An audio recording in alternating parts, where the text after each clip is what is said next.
I remember the day they laughed at me like it was yesterday. My father's voice still echoes in my mind, cold and dismissive, as he shook his head and said, "That's a foolish dream. You're wasting your time. You're embarrassing this family." My mother's eyes filled with concern, but not with pride. My siblings, oh, they mocked me with sneers and whispers, calling my passion ridiculous, impossible, pathetic. They told me I'd fail, that I'd be nothing but a joke, a failure trying to chase a pipe dream.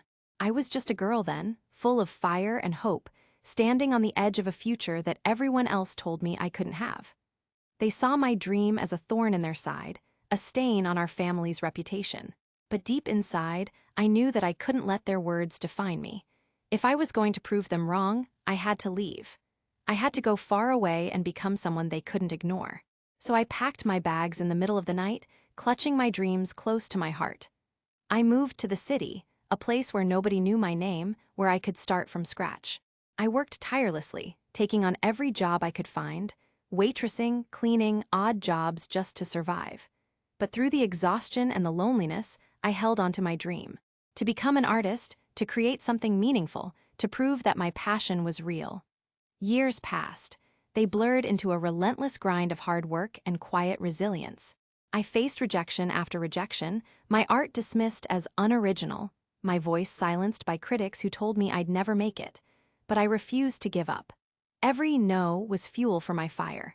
I poured my soul into every canvas, every project, every chance I got. Slowly, I found my voice.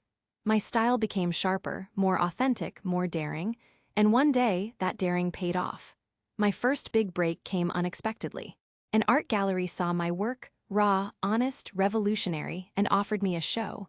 It was a small start, but it was enough. From there, my name began to spread. I was relentless.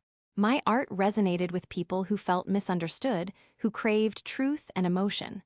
I was invited to exhibitions worldwide. My career skyrocketed.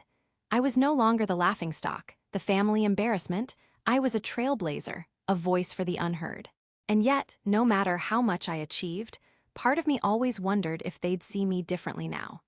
If they'd finally understand that I was more than their ridicule, more than their disappointment.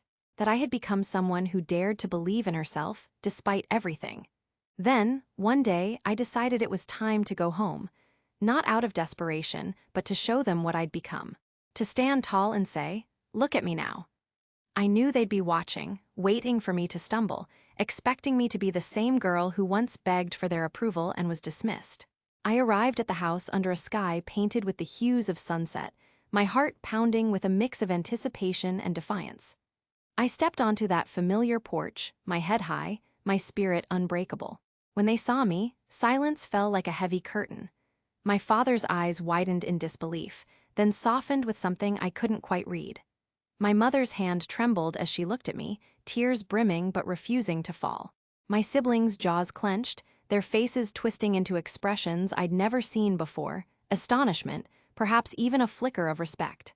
I took a deep breath and stepped inside. I wasn't there to gloat or to remind them of their past cruelty. I was there to show them who I had become. I carried with me not just my art, but the undeniable proof that dreams fueled by passion can forge a path through the darkest storms.